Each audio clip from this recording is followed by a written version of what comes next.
La saga des hommes-dieux par Philippe José Farmer. Le faiseur d'univers.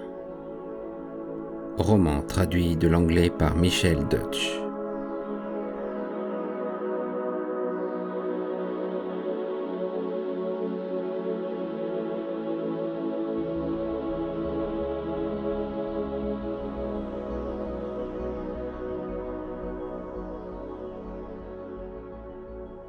Chapitre 16. Dernier chapitre. 1 heure plus tard, il rejoignit les autres. Il paraissait frappé de stupeur. « Abirou viendra avec nous, » annonça-t-il. « Il nous sera très précieux. Nous avons besoin de tous les bras et de toutes les connaissances dont nous pouvons disposer. »« Voudrais-tu expliquer ce que tu entends par là ?» demanda Podarge. Ses yeux s'étaient rétrécis et le masque de la démence réapparaissait sur ses traits. « Non, » répliqua Wolf. « Je ne le veux ni ne le peux, mais je crois plus fermement que jamais à la possibilité de la victoire. » « Bien. Dans quel état sont vos aigles, Podarge ? Sont-ils fatigués par le voyage, au point d'avoir besoin qu'on leur accorde un jour de repos ?» La harpie répondit qu'ils étaient prêts à passer à l'action. Elle ne voulait pas attendre davantage. Wolf donna ses ordres, et Kika retransmit aux singes qui n'obéissaient à personne d'autre qu'à lui. Les anthropoïdes transportèrent les entretoises et les cordes à l'extérieur. Les humains et les 50 primates prirent place dans les filets fixés sous les traverses, minces mais solides, et attachèrent leurs courroies de sécurité. 4 aigles se cramponnèrent aux branches de chaque croix de métal, tandis qu'un 5e saisissait la corde attachée au centre du système. Wolf donna le signal du départ. Simultanément, les oiseaux brassèrent l'air à grands coups d'ailes et prirent lentement leur essor. Les cordes mesuraient plus de 15 mètres, afin que les aigles puissent prendre suffisamment d'altitude avant d'arracher la traverse cruciforme et son vivant fardeau. Wolf éprouva une violente secousse et détendit ses jambes pour donner une poussée supplémentaire. Le barreau s'inclina et il faillit faire un soleil. Podarge donna des instructions à ses aigles qui réglèrent chacun le mou des filins pour obtenir un équilibre parfait. Au bout de quelques secondes, toutes les entretoises étaient correctement de niveau. Pareille opération n'eût pas été possible sur la Terre. Un oiseau de la taille de ces aigles aurait probablement été incapable de s'élever, à moins de se lancer dans le vide du haut d'une falaise. Et encore, son vol aurait-il été lent, trop lent peut-être, pour vaincre la pesanteur et l'empêcher de retomber. Mais le Seigneur avait doté ces aigles d'une musculature correspondant à leur poids. Ils prenaient de la hauteur. La pâle paroi du monolithe miroitait au clair de lune à 1500 mètres de distance. Wolf empoigna les lanières du filet qui lui servait de berceau et se retourna. Chryséis et Kikaha lui adressèrent un signe de la main. Abirou gardait une immobilité absolue. Les décombres de la tour du Radamante s'éloignaient à vue d'œil. Les aigles qui ne portaient rien veillaient à ce qu'aucun corbeau, étonné par ce spectacle, ne puisse aller faire son rapport au Seigneur. L'armada remplissait le ciel et le battement d'ailes était si assourdissant que Wolf était convaincu qu'il pouvait s'entendre à plusieurs kilomètres à la ronde. Bientôt, il put embrasser d'un seul regard à la lumière de la lune la surface ravagée de l'étage atlantéen. Puis il en distingua le rebord en même temps qu'une partie du niveau inférieur. Le Drarland lui apparut comme un demi-disque obscur. Les heures succédaient aux heures. Son regard plongea sur la masse de la mer India. Le jardin d'Océanos, beaucoup plus bas et plus étroit, lui échappait. Le soleil et la lune étaient à présent visibles tous les deux en raison de la minceur du monolithe. Cependant, les aigles et ceux qu'ils transportaient étaient toujours dans l'ombre projetée par l'Idachisaurus. Mais cela ne durerait pas longtemps. Cette face du monolithe ne tarderait pas à entrer dans la clarté de l'astre du jour. Alors, les corbeaux pourraient repérer les envahisseurs dans un rayon de plusieurs kilomètres. Toutefois, les aigles s'étaient rapprochés du monolithe qu'ils serraient au plus près pour être indécelables à tout observateur posté au sommet et qui ne se tiendrait pas directement à ses périphéries. Enfin, après plus de 4 heures de vol, à l'instant précis où elle entra dans la zone éclairée par le soleil, la horde ailée atteignit la cime. Les jardins du Seigneur étaient d'une resplendissante beauté. Ils étaient bordés de tours, de minarets et de sveltes pylônes, de toute une architecture arachnéenne qui constituait le palais lui-même. Celui-ci s'élevait à 60 mètres d'altitude et couvrait plus de 12 hectares au dire de Kikaha. Mais ni ce dernier ni ses amis n'eurent le temps d'en apprécier les merveilles, car un concert de croissements les accueillit. Déjà, Les familiers de Podarge, au nombre de plusieurs centaines, fondaient sur les corbeaux pour les massacrer, tandis que les autres filaient droit sur les fenêtres du palais. Beaucoup réussirent à y pénétrer avant que le seigneur ait activé ses pièges. Mais lorsque ceux-ci furent armés, les aigles qui tentèrent de s'introduire à l'intérieur de l'édifice disparurent avec un éclair aveuglant. Carbonisés jusqu'à l'os, ils tombèrent. Les humains et les singes se groupèrent devant un portail de pierre rose serti de rubis en forme de losange. Les aigles lâchèrent leurs filins et se rassemblèrent pour attendre les ordres de Podarge. Wolf détacha les cordes fixées aux entretoises. Puis, soulevant un barreau au-dessus de sa tête, il recula, prit son élan et le lança sur la porte. Des flammes fusèrent dans un tonnerre assourdissant, et ce fut un véritable feu d'artifice électrique. Soudain, des volutes de fumée s'échappèrent du palais et les éclairs cessèrent. Ou un court-circuit avait fait sauter le piège mortel, ou celui-ci était temporairement déchargé. Wolf jeta un coup d'œil autour de lui. D'autres issues étaient transformées en brasiers, les défenses de certaines étaient neutralisées. Les aigles s'employaient à bombarder les fenêtres à l'aide d'entretoises. Sautant par-dessus le barreau d'acier liquéfié et incandescent, Wolf s'engouffra à l'intérieur du bâtiment, bientôt rejoint par Chryséis et Kikaha, suivi des singes géants, brandissant qui une épée, qui une hache de guerre. « La mémoire te revient-elle » lui demanda le rouquin. Wolf hocha la tête. « En partie. J'espère que cela suffira. Où est Abirou ?» Podarge et deux singes le tiennent à l'œil, pour le cas où il essaierait de faire cavalier seul. Sous la conduite de Wolf, ils traversèrent une salle ornée de fresques qui aurait frappé d'émerveillement et de respect la plupart des critiques d'art de la Terre, se dirigeant vers une grille faite d'un métal aux reflets bleutés, formant un réseau délicat et compliqué. Ils s'arrêtèrent quand un corbeau, poursuivi par un aigle, passa au-dessus d'eux. Le volatile survola la grille et, ce faisant, se jeta sur un écran invisible. Il explosa alors littéralement, et des lambeaux de chair, des fragments d'os, des plumes jaillirent en tous sens. L'aigle, à cette vue, voulut rebrousser chemin, mais il était trop tard. Il fut lui aussi désintégré. Wolf tira sur la partie gauche de la grille au lieu de la pousser en avant comme il l'aurait normalement fait. « Tout danger devrait être maintenant écarté, » dit-il. « Mais je me félicite que ce corbeau ait déclenché le piège. Je ne me rappelais plus. » Néanmoins, il tâta devant lui à l'aide de son cimeterre, mais la mémoire lui revint. Seule la matière vivante pouvait actionner le mécanisme. Il n'y avait d'autre solution que d'espérer que ses souvenirs ne lui jouaient pas de mauvais tours. Il avança. Rien ne se produisit. Les autres lui emboîtèrent le pas. « Le seigneur, reprit-il, doit se terrer au centre du palais où est installé le poste de contrôle. Certaines défenses sont automatiques, mais il en existe d'autres qu'il peut mettre en avant lui-même, à condition bien entendu qu'il sache comment les manipuler. Mais il a eu le temps d'apprendre. » Il parcourut des enfilades de galeries, des pièces capables de retenir des jours et des jours toute personne ayant le goût de belles choses. De temps en temps, un bruit sourd ou un cri retentissait, annonçant qu'un piège s'était déclenché quelque part dans le palais. Wolf fit faire halte à son monde plus d'une dizaine de fois. Dans ces cas-là, il restait quelques instants immobile, plissant le front, puis il souriait brusquement, déplaçait légèrement un tableau ou frôlait une fresque en un point précis.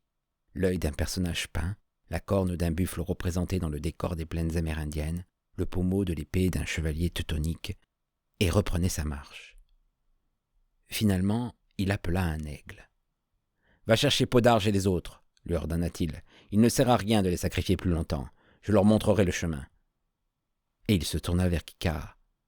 Cette impression de déjà-vu s'intensifie de minute en minute, mais je ne me souviens pas de tout, juste de certains détails. « Tant que ce sont des détails importants, nous n'en demandons pas plus pour le moment, » répondit Kikaha avec un sourire épanoui. « Tu saisis sans doute à présent pourquoi je n'ai pas osé revenir dans le palais par mes propres moyens. Ce n'est pas le cran qui me manquait, mais la connaissance. »« Je ne comprends pas, » dit Chryséis. Wolf l'attira contre lui et l'étreignit. « Tu comprendras bientôt. Si nous réussissons, évidemment.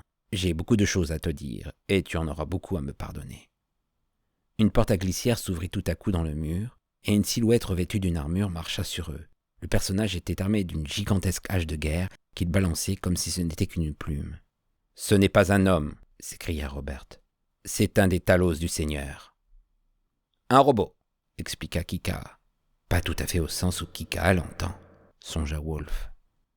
Il ne s'agissait nullement d'un ensemble d'acier, de plastique et de circuits électriques, mais d'une machine formée pour moitié de protéines fabriquées dans les laboratoires de biologie du Seigneur et dotée d'une volonté de survie inconnue des machines constituées de parties inertes, ce qui était un avantage mais aussi une faiblesse. Wolf dit quelques mots à Kikaha et celui-ci ordonna aux singes d'obéir à Wolf. Une douzaine d'entre eux avancèrent de front et lancèrent leurs haches en même temps. Le Talos fit un saut de côté, mais ne put les esquiver toutes. Celles qui l'atteignirent le frappèrent avec une force et une précision telles qu'il aurait été éventré, n'eût été son blindage protecteur. Il tomba à la renverse, roula à terre, puis se releva. Wolf, qui avait bondi avant qu'il se remît sur ses pieds, lui assena un coup de cimeterre au point de jonction de l'épaule et du cou. La lame se brisa sans même ébrécher la carapace de métal. Toutefois, le Talos retomba sous la violence de l'impact. Lâchant ses armes, Wolf le prit par la taille et le souleva. La chose se débattit, en silence car elle n'avait pas de corde vocale, agitant les jambes, s'efforçant d'empoigner à son tour son adversaire. Wolf précipita le Talos contre un mur. L'androïde s'écroula bruyamment et se releva à nouveau. Wolf saisit alors sa dague qu'il enfonça dans la cavité orbitale. Il y eut un craquement de plastique qui cède et l'œil fut délogé. La pointe de la lame se rompit et un poing recouvert de mailles de fer heurta de plein fouet Wolf, le forçant à reculer. Mais il repartit à l'attaque, saisit à pleine main le bras tendu du Talos, pivota sur lui-même et d'une traction balança l'androïde en travers de son épaule, se rua vers la fenêtre et le fit basculer dans le vide. Le Talos tomba en tournoyant et s'écrasa au sol 4 étages plus bas. Il resta quelques instants immobile comme un objet désarticulé, puis essaya de se lever. Wolf hurla un ordre à l'adresse d'un groupe d'aigles perchés sur un arc-boutant. Les oiseaux prirent leur vol, et 2 d'entre eux saisirent l'androïde par les bras, mais il était si lourd qu'ils furent tout juste capables de le soulever de quelques centimètres. Ils entraînèrent ainsi leur proie à travers tout un dédale de piliers et de colonnes curieusement sculptés, se dirigeant vers le bord extérieur du monolithe. Son blindage protecteur lui-même ne résisterait pas à une chute de 9000 mètres. Où qu'il fût terré, le Seigneur avait dû être témoin du sort qu'avait subi le Talos. Une section de la muraille s'ouvrit soudain, et une vingtaine d'autres androïdes armés de haches s'engouffrèrent par cette porte. Dociles aux directives de Wolf, les singes les accueillirent par une volée de masses d'armes dont beaucoup déséquilibrèrent les machines vivantes, puis ils chargèrent. En un clin d'œil, chaque Talos se trouva aux prises avec 2 anthropoïdes de la taille d'un gorille, dont la force conjointe surpassait la sienne, un qui le maintenait et l'autre qui cherchait à lui déboîter la tête. Sous l'effet de la torsion, le métal craquait, les coups se disloquaient avec un claquement sec et les têtes en forme de aume roulaient à terre en répandant un liquide visqueux. D'autres Talos passaient de main en main et étaient précipités à l'extérieur où les aigles se chargeaient d'eux en utilisant la même méthode qu'ils avaient employée pour se débarrasser du premier. Le combat coûta la vie à 7 singes tombés sous les haches des androïdes ou qui eurent la tête arrachée. Les cerveaux protéiques des semi-automates apprenaient rapidement à imiter les actes de leurs adversaires quand ils pouvaient en tirer avantage. La marche reprit. Tout à coup, d'épaisses plaques de métal s'abattirent devant et derrière le groupe. Wolf ne se rappela leur existence qu'à la dernière seconde. Il eut le temps de renverser un socle de marbre surmonté d'une statue sous l'écran d'acier avant que celui-ci fût arrivé à bout de course. Néanmoins, la pression était telle que le bord de la plaque entamait la pierre. Tout le monde réussit quand même à passer par l'interstice qui se refermait lentement. Brusquement, le hall s'emplit d'eau. Si Wolf n'avait pas agi avec autant de promptitude en retardant la descente du rideau de fer, c'eût été la noyade. En pataugeant jusqu'aux chevilles, ils parvinrent au pied d'un escalier. Wolf lança une hache à travers une fenêtre. Comme rien ne se produisit, ni tonnerre, ni éclair, il se pencha pour appeler Podarge et ses aigles qui, arrêtés par les plaques tombées du plafond, étaient sortis pour chercher une autre route. « Nous sommes presque au cœur du palais, tout près de la salle où doit se trouver le Seigneur, déclara-t-il. À partir d'ici, tous les murs sont équipés de projecteurs laser formant un réseau impénétrable. » Après une pause, il poursuivit. « Le Seigneur peut attendre éternellement. La source d'énergie alimentant les lasers est inépuisable, et il a suffisamment de vivres pour soutenir n'importe quel siège. Mais il existe un vieil axiome militaire affirmant que les défenses les plus formidables peuvent céder si l'assaillant découvre la technique d'offensive adéquate. » Il se tourna vers Kikar. « Quand tu as franchi la porte débouchant sur le niveau atlantéen, tu as laissé le croissant derrière toi. Te rappelles-tu à quel endroit ?» Kikar sourit. « Oui, je l'ai glissé derrière une statue dans une salle voisine de la piscine. Mais si les Gouards l'ont mis la main dessus, il ne me restera plus qu'à imaginer autre chose. Essayons de le retrouver, ce croissant. »« Quelle est ton idée ?» demanda Kikar à mi-voix. « Arvor, répondit Robert, disposait sûrement d'une issue lui permettant de quitter la salle de contrôle. Pour autant qu'il se le rappelait, il y avait un croissant encastré à demeure dans le plancher et plusieurs autres mobiles qui, mis en contact avec le croissant fixé, ouvraient chacun l'accès à l'univers avec lequel ils étaient en résonance. Ces croissants ne permettaient pas de gagner les autres étages de la planète. Seule la trompe d'argent assurait la communication entre les différents niveaux. « Bien sûr, dit Kikar, mais quel avantage nous apportera le croissant, même si nous le trouvons ? Il n'opère que si on l'accouple avec un autre. Et où est l'autre ? D'ailleurs, Cela ne servirait qu'à nous faire revenir sur la terre. » Kika désigna du doigt l'étui de cuir suspendu par une lanière à son dos. « J'ai la trompe. » Ils s'engagèrent dans une galerie. « Quels sont vos plans ?» s'enquit d'une voix farouche Podarge qui les suivait. Wolf lui répondit qu'il s'efforçait de trouver le moyen d'atteindre la salle de contrôle et souhaitait qu'elle reste en arrière pour les couvrir en cas d'incident. La harpie refusa tout net. Elle ne voulait pas les perdre de vue maintenant qu'ils étaient si près du Seigneur. D'ailleurs, s'ils pouvaient parvenir jusqu'à lui, ils devaient l'emmener avec eux. Wolf ne lui avait-il pas promis de livrer le Seigneur à son bon plaisir? Wolf haussa les épaules et continua. Ils localisèrent la salle où se trouvait la statue derrière laquelle Kika avait caché le croissant. Mais l'effigie avait été renversée au cours de la bataille qui avait opposé les singes et les Gworls, dont les cadavres jonchaient le sol. Wolf, étonné, fit halte. Il n'avait pas vu de Gworls depuis qu'ils avaient fait irruption dans le palais, et avait tenu pour acquis qu'ils avaient tous été massacrés par les sauvages négroïdes. Manifestement, le Seigneur n'avait pas envoyé la totalité de ses effectifs traquer Kika. « Le croissant n'est plus là !» s'écria ce dernier. « Ou il a été retrouvé depuis un certain temps, ou il l'a seulement été après la chute de la statue. » rétorqua Robert. « Je crois pouvoir deviner qui l'a dérobé. Où est Tabirou ?» Il apparut que personne ne l'avait vu depuis que l'on était entré dans le palais. Ou à peu près. Podarge, chargé en principe de le surveiller, avait perdu sa trace. Wolf et Kika se ruèrent en direction des laboratoires, suivis de la harpie qui, les ailes à demi dépliées, courait derrière eux. Il y avait 900 mètres à courir. Wolf, hors d'haleine, s'arrêta devant la porte. « Il est fort possible que Vanax soit déjà dans la salle de contrôle, » dit-il. « Mais s'il est toujours là avec le croissant, le mieux est de ne pas faire de bruit pour le prendre par surprise. »« Vanax ?» répéta Podarge. Wolf réprima le juron qui lui montait aux lèvres. Kika et lui avaient décidé d'attendre avant de révéler la véritable identité d'Abirou. La haine que Podarge nourrissait à l'endroit de tous les seigneurs, quels qu'ils fussent, était telle qu'il l'aurait tué sur le champ.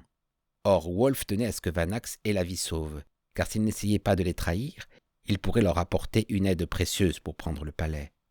Aussi lui avait-il promis de le laisser tenter sa chance sur un autre monde en échange de son appui.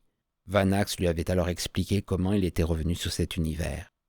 Après la disparition de Kika, né Finnegan, qui s'était volatilisé avec le croissant, il avait patiemment poursuivi sa quête et avait fini par en découvrir un autre chez un prêteur sur gage de Peoria, dans l'Illinois, si étrange que cela puisse sembler.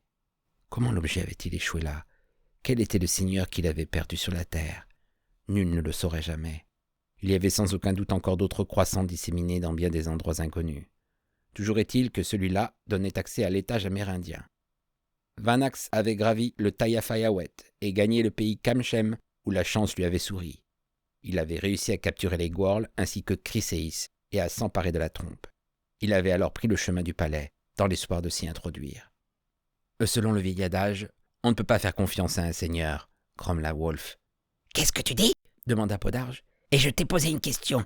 Qui est ce Vanax ?» Wolf se sentit rasséréné. C'était un nom qu'elle entendait pour la première fois. Il répondit que c'était le pseudonyme qu'Abirou avait adopté et, redoutant d'autres questions, estimant en outre que la rapidité d'action était un facteur essentiel, il entra dans le laboratoire. La pièce était si vaste et si haute de plafond qu'une douzaine de turboréacteurs y auraient tenu à l'aise, mais elle était à tel point bourrée de tableaux de commande, de pupitres de contrôle et d'appareillages variés qu'elle paraissait presque petite. Vanax était là, tournant le dos à la porte, penché sur une large table technique hérissée de boutons et de leviers. Le trio s'approcha sans bruit. Bientôt, les arrivants purent voir 2 croissants raccordés, posés à côté du pseudo-Abirou. L'image d'un troisième se dessinait, spectrale, sur la surface de l'écran qu'il observait, que parcouraient des traînées lumineuses et ondulantes. Soudain, Vanax exhala un soupir de satisfaction. L'image d'un second croissant venait de naître sur l'écran. Il manœuvra une série de cadrans avant de les faire coïncider. Wolf savait quel était le rôle de cette machine. Émettant un faisceau chercheur, elle avait localisé le croissant fixe serti dans le plancher de la salle de contrôle. À présent, Vanax allait soumettre les 2 croissants qui reposaient sur la table à un traitement destiné à changer leur résonance pour les accorder au troisième. Comment se les était-il procurés? Mystère. Subitement, Wolf songea qu'il en avait un sur lui quand il avait rallié le niveau amérindien. Il l'avait sûrement récupéré entre le moment de sa capture et celui de son évasion. Sans doute l'avait-il dissimulé dans les ruines avant que les singes le fassent prisonnier. Soudain, Vanax tourna la tête et vit les intrus. Il jeta un coup d'œil à l'écran et empoigna les 2 croissants qu'il disposa successivement sur le sol. Wolf et ses compagnons se précipitèrent. Il éclata de rire, fit un geste obscène et, une dague au poing, enjamba le cercle reconstitué. Wolf poussa un cri de désespoir, car ils étaient trop loin pour l'arrêter. Puis il se figea sur place et se cacha les yeux derrière la main. Mais trop tard, un éclair éblouissant fusa. Il entendit le hurlement de Kika et de Podarge aveuglés comme lui, entendit celui de Vanax. Une odeur de chair et d'étoffe carbonisée monta à ses narines. Il avança en tâtonnant jusqu'à ce que son pied heurtât le cadavre brûlant.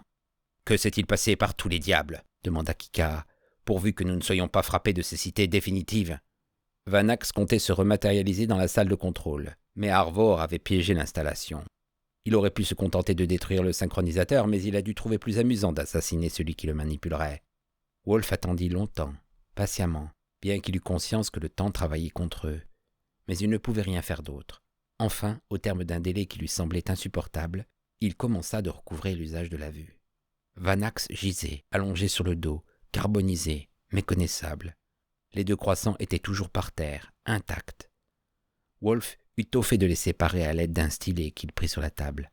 « En nous trahissant, il nous a rendu un fier service, » dit-il à voix basse à Kikar. « J'avais l'intention d'utiliser un moyen analogue. Je voulais simplement me servir de la trompe pour activer le croissant que tu avais mis à l'abri, après avoir modifié sa résonance. » Feignant d'examiner de près les autres pupitres de commande pour voir s'ils étaient ou non piégés, Wolf entraîna Kika à distance respectueuse de Podarge, car il ne désirait pas qu'elle surprenne ses propos. « Il va falloir en passer par là, » soupira-t-il. « Nous allons être obligés d'avoir recours à la trompe si nous voulons chasser Arvor de la salle de contrôle et éviter qu'il ne s'éclipse en utilisant les croissants. » « Je ne te suis pas. » Lorsque j'ai construit ce palais, j'ai incorporé une substance thermique aux parois de plastique de la salle de contrôle. Pour la faire détonner, il suffit d'une séquence musicale déterminée associée à une autre petite astuce. Je répugne à faire exploser cette substance, car cela entraînera la destruction de la salle de contrôle, et il sera dès lors impossible de défendre le palais à l'avenir si d'autres seigneurs attaquent. Tant pis, vas-y. Mais comment empêcher Arvor de s'échapper par le truchement des croissants ? Wolf sourit et désigna le pupitre de commande. Il aurait dû anéantir cet appareil au lieu de s'abandonner au jeu de son imagination sadique. C'est une arme à deux tranchants, comme toutes les armes. Il se pencha sur les boutons, et l'image du croissant se forma à nouveau sur l'écran, dont la surface était striée de lignes lumineuses incurvées. Cela fait, il s'approcha d'un autre pupitre et souleva un petit couvercle, révélant ainsi un panneau portant une série de touches sans marque distincte. Il en enfonça 2, tourna un bouton. L'écran devint opaque. « J'ai changé la résonance de son croissant, » expliqua-t-il. « Quand Arvor l'aura accouplé à un autre et voudra s'en servir, il aura une sacrée surprise. Pas du même genre que celle à Vanax. Tout simplement, il ne pourra s'enfuir faute de porte. »« Vous êtes un joli ramassis de fourbes et de vauriens, vous autres les seigneurs !» s'exclama Kika. « Mais votre style me plaît quand même assez. » Sur ces mots, le rouquin sortit. Quelques secondes plus tard, il poussa un cri. Podarge fit mine de s'élancer, mais elle s'immobilisa et regarda Wolf d'un air empreint de méfiance. Celui-ci se précipita en courant vers la porte, et la harpie, rassurée, le dépassa. Alors, Wolf s'arrêta et entreprit d'extraire la trompe de son étui. Il glissa un doigt dans l'embouchure de l'instrument et d'un coup sec, tira sur l'espèce de trame argentée qu'elle recelait. Puis il remit le réseau en place après l'avoir retourné, rangea la trompette et se rua au pas de course dans la galerie. Podarge était avec Kika, lequel lui expliquait qu'il avait cru voir un gworl, mais ce n'était en fait qu'un aigle qui rôdait. Wolf leur dit qu'il fallait maintenant rejoindre les autres, se gardant bien de préciser qu'il était nécessaire que la trompe se trouve à une certaine distance de la salle de contrôle. Quand ils furent dans le hall, il ouvrit son étui. Kika se tenait derrière Podarge, prêt à l'assommer si elle faisait mine de créer des complications. Quant aux aigles, ils ne savaient pas trop comment ils pourraient régler le problème, sinon en lâchant les singes sur eux. La harpie poussa une exclamation à la vue de la trompe, mais s'abstint de tout mouvement hostile. Wolf porta l'instrument à ses lèvres, pourvu qu'il se souvienne exactement de la combinaison de notes. Beaucoup de choses lui étaient revenues en mémoire depuis sa conversation privée avec Vanax, mais beaucoup aussi étaient perdues. À peine avait-il embouché l'instrument qu'une voix tonitruante retentit. Elle paraissait venir de partout, du plafond, des murs, du sol, et elle s'exprimait dans la langue des seigneurs, à la grande satisfaction de Wolf. C'était une langue que Podarge ne connaissait certainement pas. « Je ne t'ai reconnu qu'en te voyant avec la trompe, Jadawin, » disait la voix. « Tes traits m'étaient vaguement familiers, et j'aurais dû t'identifier. Mais il y avait si longtemps. Combien de temps ?»« Bien des siècles ou bien des millénaires selon l'échelle chronologique qu'on choisit. Ainsi, les deux ennemis se retrouvent une fois de plus face à face, Tu vas mourir comme Vanax est mort. » « Comment cela ?» tonna la voix d'Arvor. « Les murs de la forteresse que tu crois invulnérables entreront en fusion. Ou tu resteras à l'intérieur et tu y retiras, ou tu sortiras et tu périras d'une autre manière. Je présume que tu resteras dans la place forte. » Soudain, Wolf songea que c'était injuste. Si Podarge tuait Arvor, ce ne serait pas celui qui était responsable de sa métamorphose qu'elle abattrait. Certes, Arvor aurait fait la même chose s'il avait été à l'époque le seigneur de ce monde-ci, mais c'était là un argument spécieux. D'un autre côté, Robert Wolf n'était pas, lui non plus, entièrement coupable. C'était le seigneur Jadawin qui avait édifié cet univers et s'était comporté d'une manière si ignoble envers tant de ses créatures et tant de terriens kidnappés. L'amnésie dont Wolf avait été frappé avait été totale. Elle avait extirpé le Jadawin qui était en lui, faisant de son cerveau une page blanche. Et de ce néant avait surgi un homme nouveau, Wolf, un homme incapable d'agir, comme Jadawin et les autres seigneurs. Et il était toujours ce même Wolf, à ceci près qu'il se rappelait sa personnalité antérieure. Un souvenir qui le rendait malade, le remplissait de remords, lui donnait envie de faire de son mieux amende honorable. Et il permettrait qu'Arvor meure d'une mort atroce pour un crime qu'il n'avait pas commis. Joli début pour la route du rachat, en vérité. « Jadawin !» mugit la voix d'Arvor. « Tu te figures peut-être avoir remporté cette manche, mais tu te trompes. J'ai encore une mise à mettre sur la table, et sa valeur dépasse largement la tienne.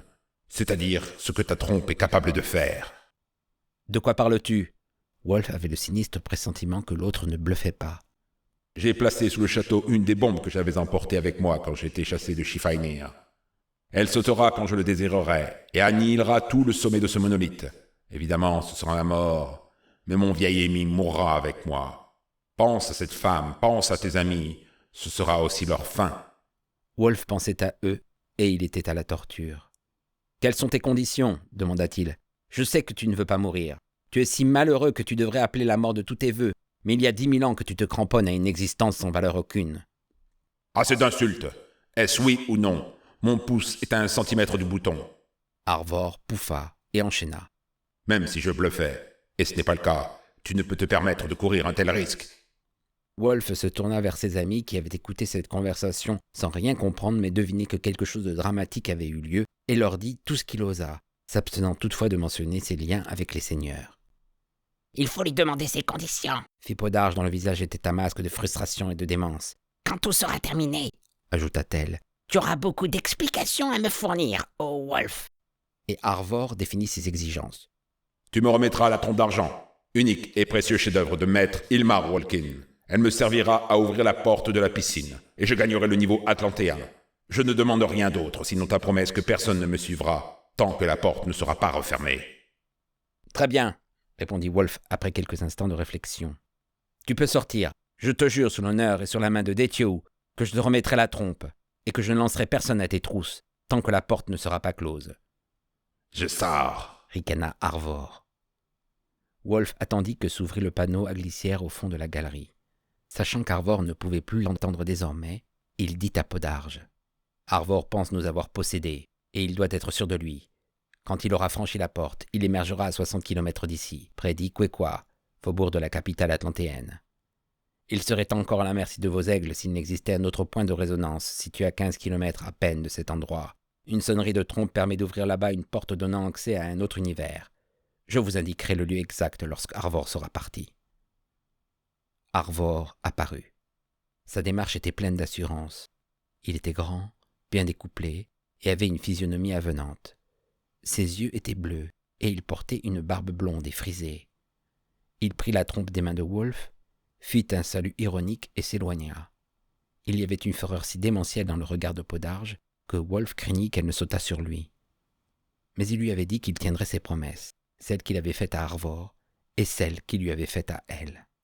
Arvor marchait à grands pas, entre une double haie de silhouettes silencieuses et menaçantes, ne leur prêtant pas plus d'attention que s'il se fût agi de statues. Sans attendre qu'il arrive à la piscine, Wolf entra dans la salle de contrôle. Un rapide examen l'amena à constater que le seigneur avait laissé un dispositif pour enclencher le bouton servant de détonateur à la bombe.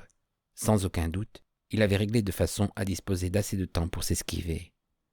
Néanmoins, Wolf sua à grande eau jusqu'au moment où il eut désarmé la machine infernale. Kika entra au même instant. Il avait assisté au départ d'Arvor. « Ça y est, il est passé de l'autre côté », annonça-t-il. Mais cela n'a pas été sans mal. Il n'avait pas pensé que cela serait aussi malaisé.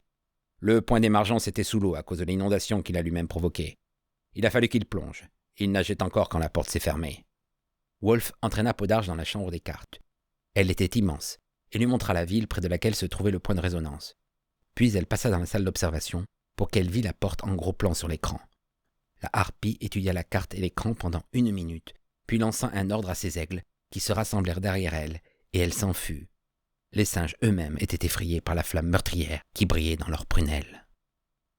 Arvor était à 60 km du monolithe, mais il lui restait 15 autres kilomètres à parcourir. De plus, Podarge et ses familiers se laissaient tomber dans le vide d'une hauteur de 9000 mètres. Une pareille distance leur donnerait une vitesse considérable. Ça allait être une course contre la montre entre la harpie et sa proie. Pendant qu'il attendait devant l'écran d'observation, Wolf eut le temps de réfléchir. Il dirait à Chryséis qui il était et comment il était devenu Robert Wolf. Il lui expliquerait comment il était allé dans un autre univers pour rendre visite à un de ses pères, l'un des rares seigneurs à l'esprit bienveillant. Les Varernein finissaient par souffrir du poids de la solitude et de temps en temps, ils avaient envie de se réunir ainsi. Mais à son retour, il était tombé dans un traquenard monté par Vanax, autre seigneur dépossédé. Il avait alors basculé dans l'univers de la Terre, mais avait réussi à entraîner par surprise son agresseur dans sa chute. Vanax s'était enfui avec un croissant après un corps-à-corps sauvage. Qu'était-il advenu du second croissant? Wolf n'en savait rien, mais il était sûr que son ennemi ne l'avait pas en sa possession. Ça avait alors été la crise d'amnésie. Jadawin avait perdu la mémoire. Il n'était plus qu'un nourrisson, une table rase. Puis, le vieux Wolf l'avait adopté et il avait commencé son éducation de terrien. Wolf ignorait la cause de son amnésie. Peut-être était-elle le résultat d'un coup sur la tête lors de son combat avec Vanax, à moins qu'elle n'ait eu pour origine la terreur qu'il avait éprouvée en se retrouvant abandonné et impuissant sur la terre. Il y avait si longtemps que les seigneurs dépendaient du legs scientifique qu'ils avaient hérité, que, privés de celui-ci, ils valaient moins que les simples hommes. Il se pouvait aussi que cette perte de mémoire eût été le dénouement d'une longue crise de conscience. Il y avait des années et des années qu'il était mécontent de lui-même, écœuré de ses propres agissements, démoralisé par la solitude et l'insécurité. Il n'était point d'être plus puissant qu'un seigneur. Pourtant, nul n'était aussi solitaire qu'un seigneur, aussi conscient que chaque minute qu'il vivait risquait d'être la dernière.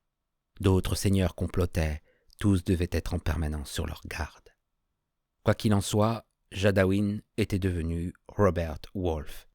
Mais, ainsi que Kika le lui avait fait remarquer, il existait une certaine affinité entre lui, la trompe et les points de résonance. Ce n'avait pas été un hasard s'il s'était trouvé dans le sous-sol de cette maison de l'Arizona quand Kika avait soufflé dans l'instrument. Et le requin avait soupçonné Wolf d'être un seigneur dépossédé, ayant perdu la mémoire. Wolf savait pourquoi il avait appris les langues étrangères avec cette incroyable rapidité. Il s'en souvenait. Et si Chryséis avait immédiatement exercé un attrait si puissant sur lui, c'est parce qu'elle avait été sa favorite entre toutes les femmes peuplant son domaine. Il avait même songé à l'emmener dans son palais et à faire d'elle sa dame. Elle n'avait pas reconnu Jadawin en Wolf, n'ayant jamais vu les traits de son seigneur.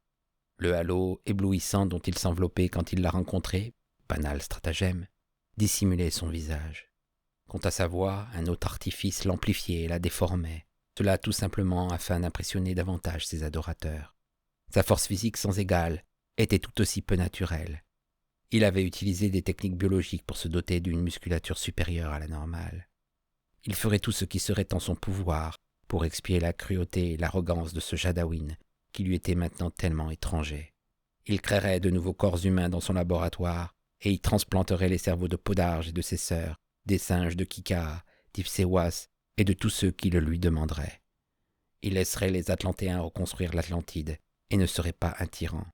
Il n'interviendrait désormais dans les affaires des populations des divers étages de la planète que lorsque cela serait absolument indispensable. Kikaha l'appela devant l'écran. Dieu sait comment, sur cette terre où toute vie était éteinte, Arvor avait trouvé un cheval, et il galopait furieusement. « Oh, il a une chance de tous les diables !» grommela le requin. Je crois que le diable n'est pas loin derrière lui. Arvor s'était retourné. Il avait levé la tête, et maintenant, il fouettait sa monture à l'aide d'une badine pour qu'elle presse encore l'allure. « Il va s'en tirer !» s'exclama Kika. « Il y a un temple du Seigneur à quelques centaines de mètres. » Wolf jeta un coup d'œil sur le haut édifice de pierre qui couronnait la colline vers laquelle se dirigeait Arvor. Le bâtiment recelait une chambre secrète qu'il avait lui-même utilisée du temps qu'il se nommait Jadawin. « Non » murmura-t-il en secouant la tête. Podarge entra dans le champ d'observation de l'écran. Elle se ruait à toute vitesse, les ailes battantes, le menton en avant, blanche sur le fond vert du ciel. Derrière elle, surgirent les aigles. Arvor lança sa monture à l'assaut de la colline, mais avant d'en avoir atteint le sommet, le cheval épuisé s'effondra et son cavalier roula à terre. Podarge plongea du haut des airs. Arvor se mit à courir en faisant des crochets comme un lapin poursuivi par un faucon. La harpie zigzaguait de concert, devinant ses esquives à l'avance.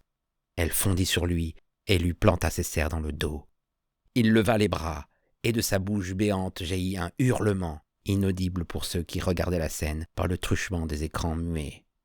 Arvor tomba en avant, Podarge accroché à lui. Les aigles atterrirent et s'agglomérèrent pour assister au spectacle.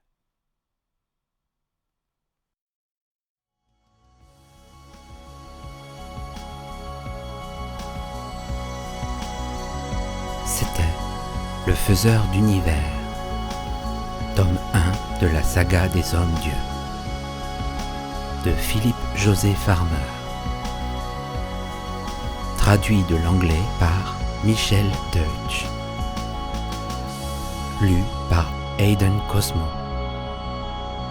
musique Stellar Drone, To the Great Beyond.